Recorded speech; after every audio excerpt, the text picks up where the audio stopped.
show. Wait, Leslie Rob said what? What? Leslie Rob said what? What she said? What? Leslie Rob said what? Well, hello, guys, and welcome to another episode of Leslie Said What? Okay, guys, I hope you guys have been enjoying these episodes as much as I have, because I've been having so much fun with my guests, and tonight is no different. This guest is unbelievable. Okay, because get this.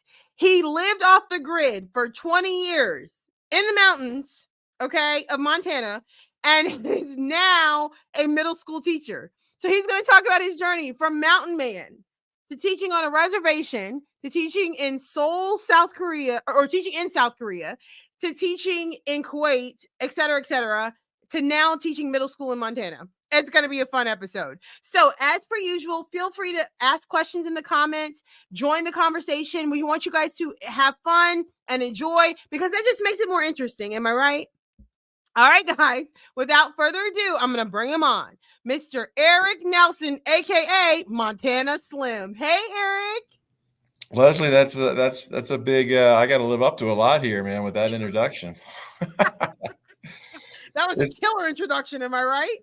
Man, I got a lot of stories I must tell then. It's great to see you. Leslie was my neighbor in Kuwait, by the way. Yes, I love it. We'll get into that and everything. And she actually just came out and visited us. My wife is also a teacher. And so Leslie came and visited over Christmas, and that was awesome. Oh my gosh, it was so fantastic. Yes, guys, like Erik just said, the way we met was in Kuwait. Literally, we were neighbors in the Middle East. That's how we met. And so Erik, so tell us, okay, first of all, who is Mr. Nelson? Who is Erik Nelson? Well, Erik Nelson is, now he's a teacher, but this is kind of my second career. I previously, when I got to Montana, I graduated from TCU down in Texas, and I got my pickup truck, and I said I need to drive to a place where there's not many roads. And so I drove up to Montana, and it all started with watching the movie Jeremiah Johnson when I was 7 years old. And so I told my dad one day I was going to live in a log cabin. And so that's what I did. I lived in a little one-room log cabin for 12 years. I lived on outside of West Yellowstone on Hepkin Lake for 20 years. And so for 13 of those years, I was a wildlife photographer, and I moonlighted as a poker dealer. And so I've dealt many hands of Texas Hold'em. And, I was getting a little bit older. There's, the women are scarce where I was living. There wasn't too many girls. And my mother had been a teacher. And so kind of in the back of my mind, I kind of knew one day once, I got the whole mountain man, Jeremiah Johnson thing out of my system. I think most of it's out of my system, that I would maybe one day go back to school. And so, I had a history degree from TCU, but I wanted to teach younger kids. So what I did was I went back and got an elementary ed degree, and so I wanted to do that, and I wanted to teach. My mother was a teacher; she ran her own nursery school for 27 years, and so teaching has kind of been in my family. And so I did that. I got a degree, and when I was there, I met my wife to be, Christy, who is a teacher and who was your good friend, and so it's my bestie. Yeah. And so, I went back there and I was in elementary ed. And so the ratio was like 20-1 girls to guys. And so I was like, this is a pretty good spot to be in. And so sure enough, we hit it off, and we ended up getting married right when I graduated from Montana State. So I went back to school and I went to Montana State. And before I knew it, we were on our way teaching in on an Indian reservation in Fort Belknap, Montana. And so that's where I cut my teeth as a teacher for the first 3 years. That's so cool. So Erik, what was it like teaching on an Indian reservation? Well, it was great. American reservation, sorry. Yeah, there's 7 reservations in Montana. And so it's the most reservations of any state. And so the Fort Belknap Reservation is in the north central part of the state. I was living in the southwestern part of the state outside of West Yellowstone. And so, I got to credit my my new bride, because I was like, the first thing, I was like, it never even crossed my mind to teach on a reservation because, you hear all these stories. And she's like, well, why not? And I was like, you're right. Why not? Why And not? we interviewed and we got the jobs and we went up there. And it was the first year was kind of trial by fire. They test you because they see a lot of people kind of coming and going. Yeah. But once they know that you care about them, and they love you, and we really, really did well up there. It was not to say it wasn't difficult, but it was, memories are great. We actually went up there because I taught middle school language arts. And so my two classes we were there for 3 years. So two of the classes that I taught, we ended driving back up to the reservation to see him graduate high school. And so, oh, that's cool. Yeah, that was really, really cool. And Christy got a really beautiful prayer blanket that they handmade. And I think you might've seen it in her classroom when you came here. And so that's so cool. Yeah, it was a great experience. Great. And we still keep in touch with some of the kids. And so that was, I knew I wanted to be a teacher at that point, because if I didn't want to be a teacher, I would have quit a million times, because there was, there was a lot of difficult moments, but in the end, it was great. That's awesome. Now, Erik, so you went from teaching on a reservation to teaching in Kuwait and then South Korea. Is that correct? Well, we did the reservation for 3 years, but then I had an opportunity to come back to Southwest Montana in a little town called Ennis, which is sits in a beautiful valley. It's called the Madison Valley. The Madison River runs through it. It is world-class fly fishing. I mean, if you're an outdoorsman, it's a great place. And so I wanted to get back to this neck of the woods. And so I was actually going to come back and just substitute teach. Chrissy was at that point a stay-at-home mom, because we had our first son up on the reservation, Mason, he's going to be 15 in a couple months. But I got a job back in Ennis, and I taught in Ennis for 5 years. I coached football. We won a state championship in 2013, which is awesome. And so I love coaching football. But then one day I met this new principal that came in, and he had been teaching in China, in Shanghai, for 10 years. And it really, got my imagination up. I started asking him and his wife questions about what it was like to teach overseas. Yeah. And he was like, it's the pinnacle of education. It really is. I can attest you get to travel. Yeah, it's awesome. You're meeting like-minded people, and I've met you. Look at you, you're awesome, rock star. Exactly, that's how we met. Yeah, and so you guys just joining us, Erik and I, literally, we met because our families lived next door to each other when we were teaching in Kuwait in the Middle East together. So literally across the hall was Erik and his family from me and my husband. Yeah. So a good story about this. One night, I don't know, Leslie, if you came knocking on my door and you were just like, oh my God, help me. And so I went over to Leslie's, and her entire apartment had like 6 inches of water in it. There was water pouring it. I mean, you could have had a canoe and sat in there and, gone fishing. Literally. But that was definitely a memory. Then I remember painting some stuff for you in the hallway. Oh, yeah. I kind of did a little a bald eagle and wrote I think it was a tiger, right? Scripture out of it. No, there was a tiger on my end. Oh, your side. Lion, and then on your end, I did a bald eagle. And so that's right.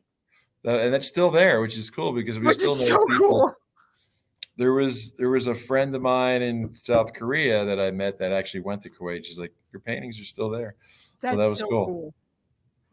Yeah. So guys, for those of you who don't know, Erik is also an artist. And if you want to see some of his art, definitely follow him, Nelson Erickson on Nelson Erickson Art on Instagram. His art's incredible. So yeah, definitely check out his artwork. Yes, and like he said, our hallways had empty walls. So Erik literally painted these beautiful murals on our walls in the hallways that connected to each other's apartments, which was so cool. Do you remember the one I painted in the living room? It was a huge Yes, it was a huge valley full of like 20 buffalo. With a buffalo, yeah. And then I had to paint it over when I left. Now that was awesome. Yeah. Oh my gosh. Now, Erik, what grade do you currently teach? I teach 6th, 7th, and 8th middle school language arts, which Okay. is what I taught, on the reservation, and then the first 3 years overseas, I taught 4th grade, and then there was an opening in my wheelhouse, which is language arts, and so then I went back to teaching language arts in South Korea. Oh, cool. Now, Yeah. guys, if you have any questions for Erik about any of this, feel free to drop them in the comments and we'll get your questions answered. Now, Erik, how's the school year going this year? Man, I think part of it is just getting older. It just seems that every year goes faster than the last one. Yeah. It's like I feel you. once Christmas rolls around, man, it's just like all downhill. Yeah. And it goes really quickly. And obviously you're really busy as a teacher, and so Oh, yeah. it goes really quick. And even though the workload in the States it's more than it was in South Korea. In South For Korea, I sure. was like a college professor. I taught 4 classes and I had 3 preps. That was like being on easy street. You still Yeah. had a lot of work to do, but here, in Montana, you're teaching 6 classes and you have 1 period to get ready for them. And so you're busy.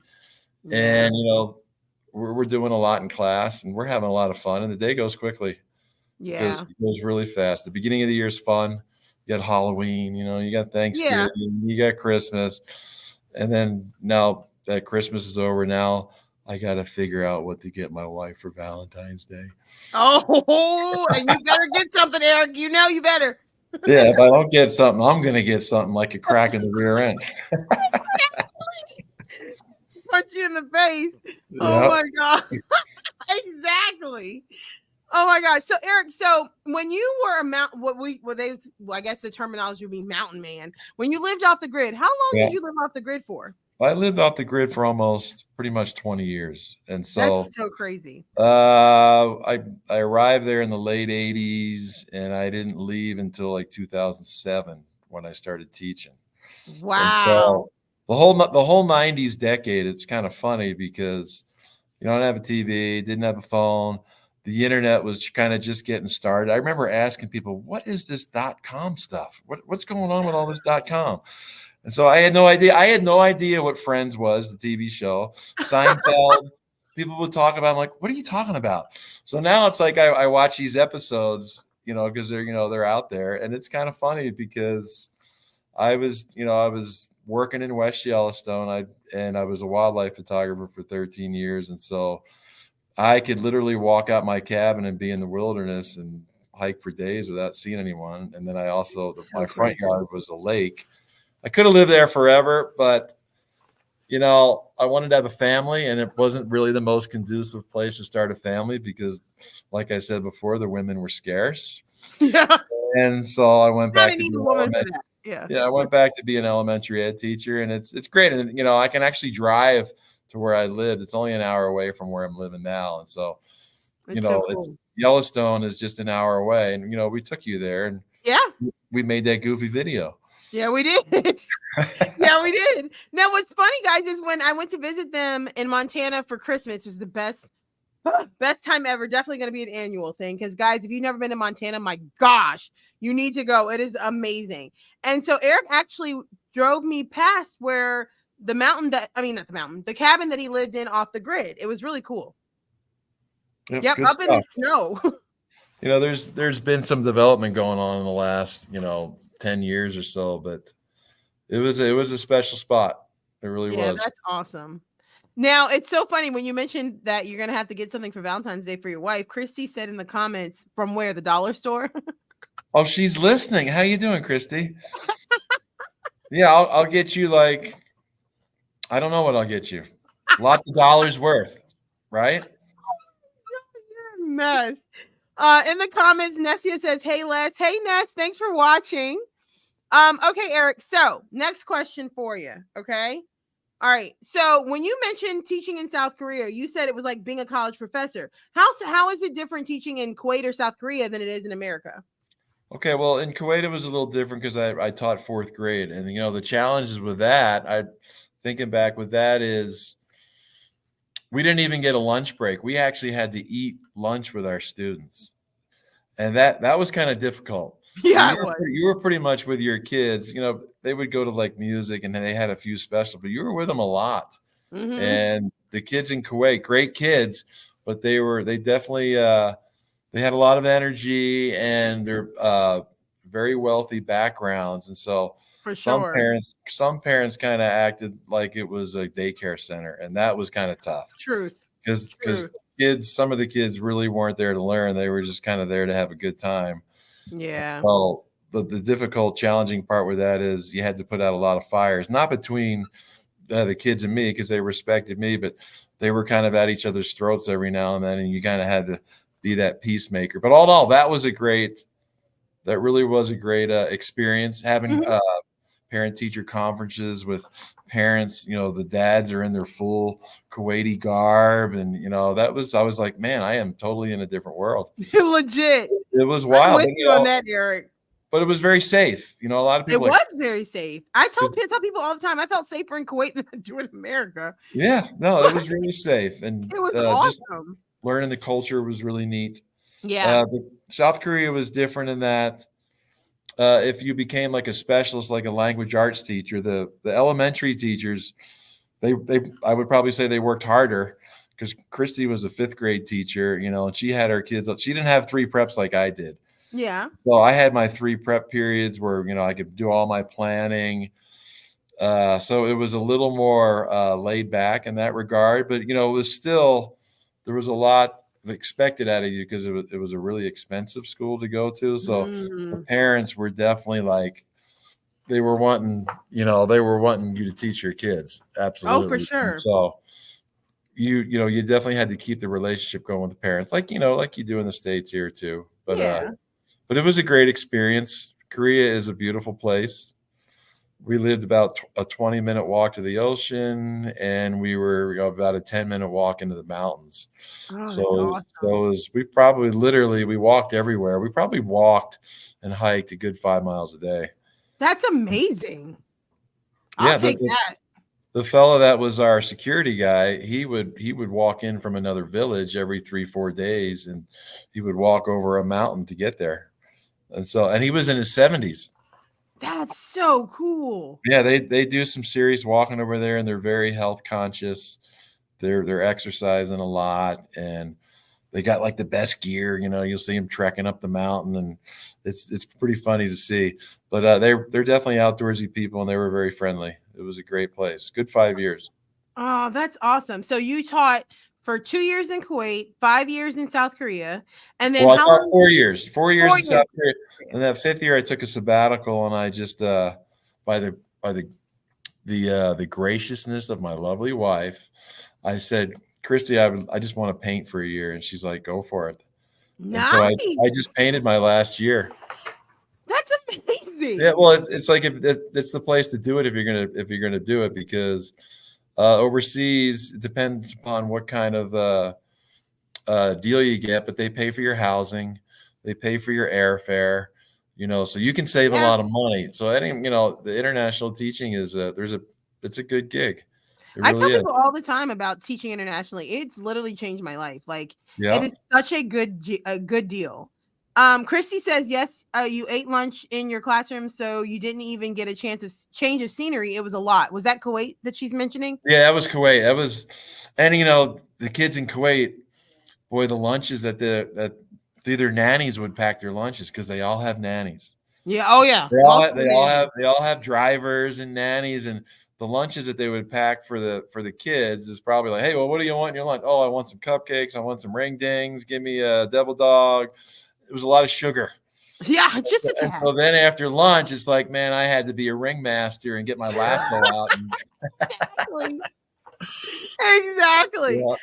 Oh man. Now Christy said in response to you saying she let you take a year off to paint, she said this is her response. She said puke face. So What you say? But this is the benefit of that. I had a great schedule, and so I literally did. I painted about 6 hours a day. Then I would go to the wow. coffee shop for an hour, but then I would come home and I would cook dinner every night for Christy and the kids. And Oh, that's cool. she really liked that. And so that, and I actually was cooking some good things. And so now when Christy does a lot of the cooking, she's like, "Do you remember South Korea? Do you think you might want to start cooking again?" So you want to try that again? Yeah. So Oh yeah, no, no, it's that's good, awesome. good stuff. But now it's great to be back in the States, and so that we were fortunate to be able to come back home. And so you're enjoying teaching in Montana? Enjoying teaching in Montana. We were smart in that we kept our house, and so we had it rented out while we were gone. And luckily, because after COVID, the property values skyrocketed, and it's just Yeah. kind of ridiculous trying to buy a house here anymore. So we Yeah. were fortunate for that. We moved back into our house. I got my old job back at my old school, Nice. coaching football again, and I also coach track. And then Christy got a job as the special ed teacher, and then my son Mason's in 8th grade, and Elsie's in 6th grade, and they just made friends pretty easily, and they're loving the sports, and it's going well. Well, you guys have great kids. Like, I don't even like people's kids, but I love your kids. Wow. We're pretty lucky. Thank you. Kristen said he called me like beautiful, gracious. That is what I threw up to. That's what she said in the comments. Well, just make sure you clean it up, dear. I'm sorry. You guys are a trip. Oh my gosh. All right, guys. So Erik, so this is something that I usually ask all the teachers that come on. I say that teaching is teaching is the mission field, and we have to be the hands and feet of Jesus. How do you see yourself doing that each day? Well, as every teacher knows, it's much more than just teaching grammar, teaching reading the book. There, especially in junior high, man, there's a lot of things going on with kids at home, and so you got to lift them up. And, you got to give them confidence, and you got to let them know that, you're more than just their teacher. You're actually, if they need someone to talk to, that you're there for them. And so if you can help brighten up their day and just let them know that, hey, like last week, I was like, this too shall pass. This gal and her boyfriend broke up, I think, and she was kind of down in the dumps. I was like, everything's going to be okay. It'll be all right. So when you let kids know that you actually care about them, that's a big thing about teaching. And I think, we don't make a lot of money, and that's not why we do it. But I can tell you, one of the coolest things about teaching is when I see my old students. Oh, and I run into them. I run them into in Ennis here, because Ennis is a small town, and I've got students now that have their own kids. Actually one of my students is actually a teacher here in the school. Oh, that's so cool. Yeah, and he coaches football with me, and he's got a little boy. And so it's neat when you see old kids and they come up to you and they smile and they want to talk to you, and they tell you how much they enjoyed your class and whatnot. So that makes it kind of worth it. Yeah, isn't it the best too? Because it's like you see the seed you planted, and like the kids just, I'm the same way. I love getting to see my kids as they grow and change, and like you said, a lot of my kids too. They have kids. Some of them I've taught with. It's crazy. It's mind blowing. Yeah, but it's awesome. Yeah, we make an investment in future, even though if a lot of times we don't get the pleasure of seeing like the fruits of our labor, or like I always tell people, like in most like corporate jobs and stuff like that, they see the return on their investment. We don't get to see that often. So it's when we can, it's such a blessing. Yeah, and when you see your old students doing well, they're out in the real world, they got kids, they got families, and you were a part of that, and so you did something right. And I actually still I haven't actually sent them an email in a while, but I keep in touch with my old 8th grade language arts teacher. Oh, that's awesome. He was my favorite teacher. He's in his 70s now, but I just remember him in his Edgar Allan Poe unit. And every time I start my own Edgar Allan Poe unit, which is challenging for a lot of kids, right? It's really challenging for sure. The reading is it's not the easiest, but I always mention him.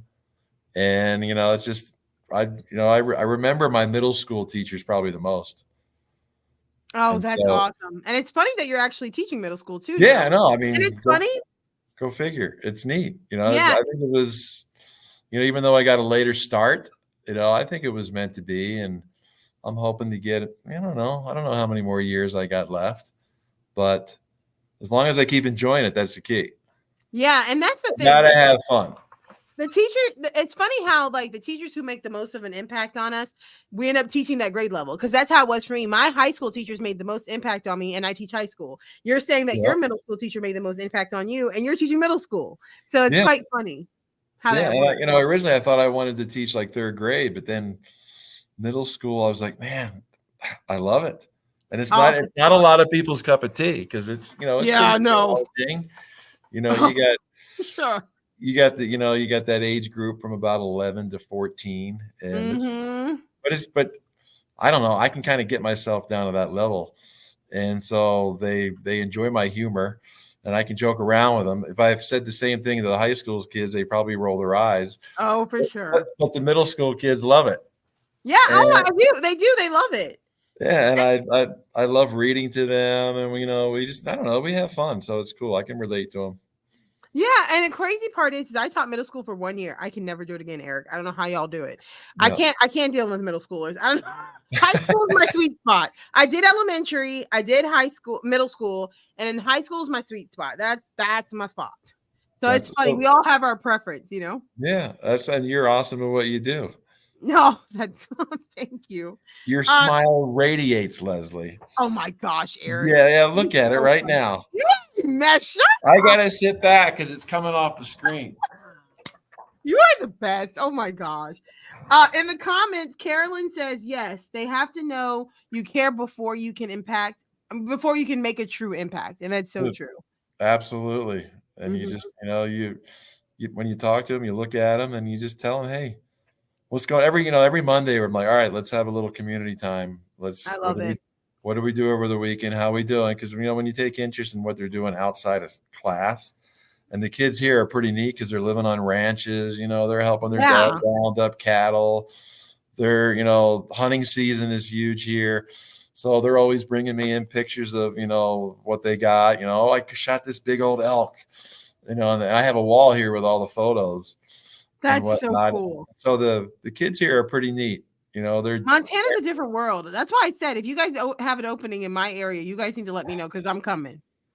Come on up. Oh my gosh, y'all! Montana is literally my happy place. I love it. It's perfect. But I think they're going to lock the gate pretty soon. I mean, because we're getting pretty full.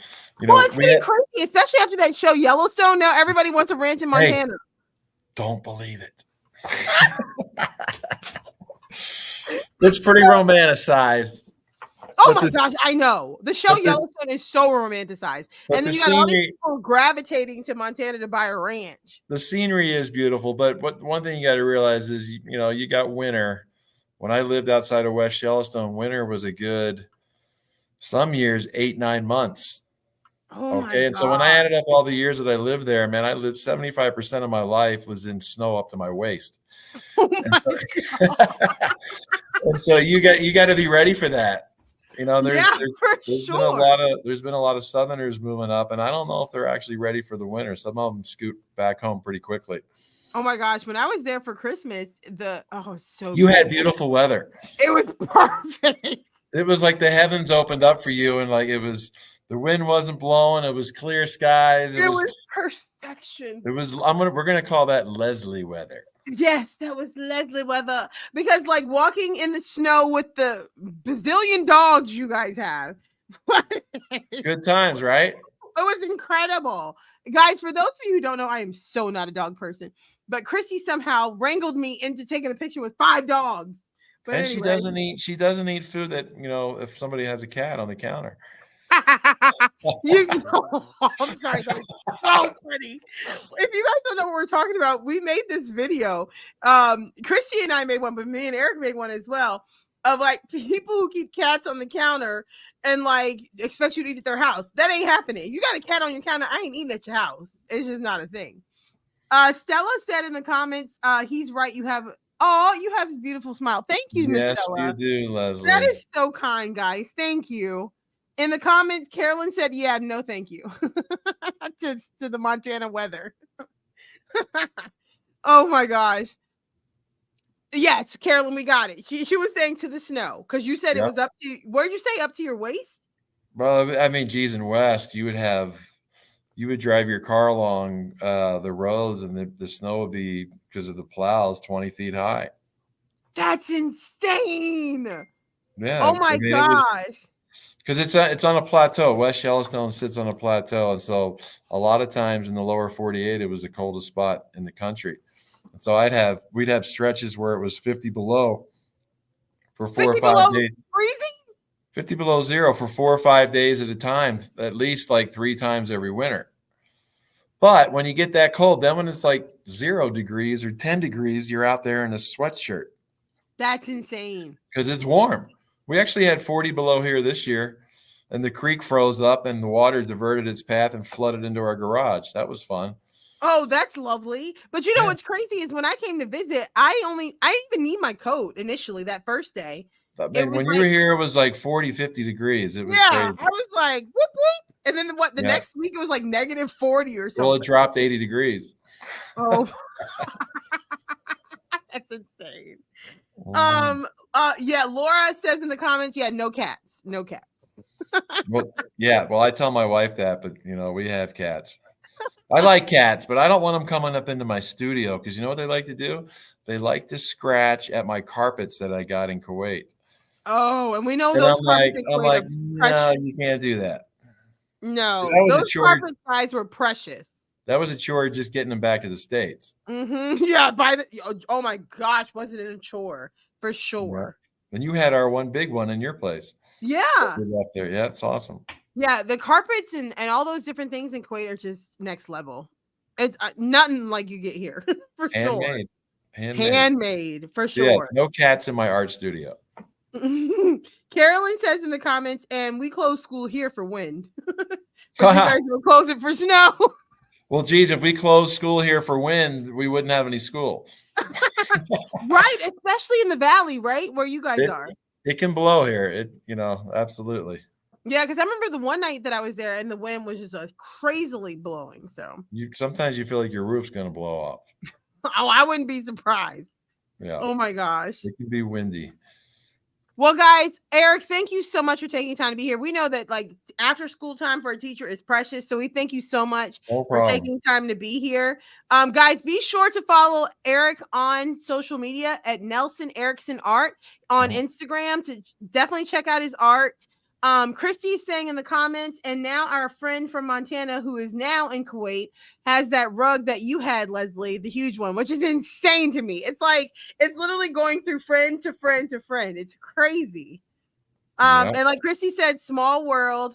Thank you, Christy. She said we did great, Eric. So we got the Christy approval. I'm so glad I can come home to dinner tonight. That's good. Exactly. Laura says in the comment, awesome show. So thank you.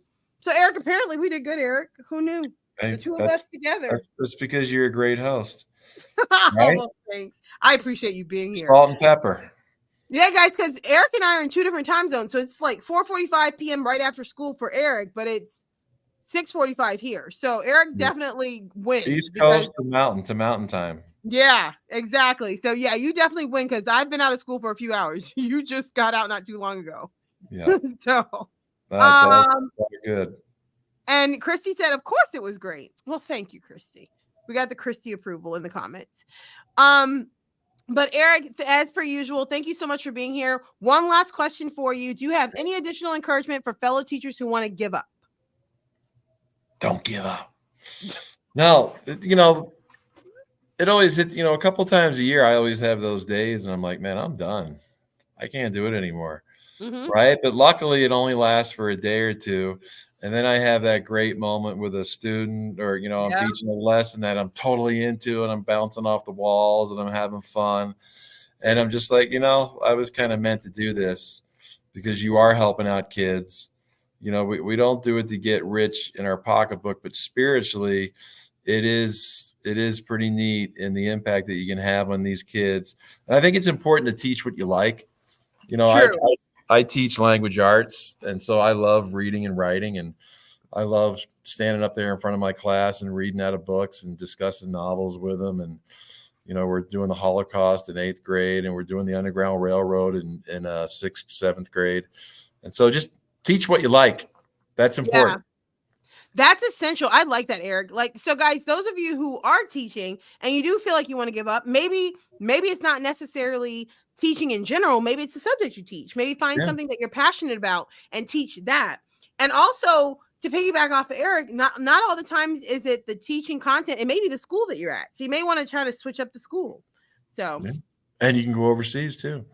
You can go overseas and live it up like we did. See the world. Yes, see the world through teaching, which is freaking fantastic. It is. Now, guys, if you know a friend who would be interested in watching this, definitely share it with them. Tell them to go to lesliesaidwhat.com in a few hours, and it'll be live there for them to watch it. Or tomorrow, if you know that they are a listener, tell them to go to any major podcast channel, and it will be available tomorrow via podcast on all podcast channels. So, Erik, thank you again for being here. You're a rock star, Leslie. Thank you. Thanks, Erik. Keep up the good work, and we will see you next Christmas. Yes, you will. Montana, guys, that's my second home. All right. All right, Erik, thanks again. All right, adios. See you, everybody. Thanks. Oh my gosh, wasn't that awesome? Erik was so great. Like, I just love having friends on because then I can just be myself and we go with the conversation. We have a lot of fun.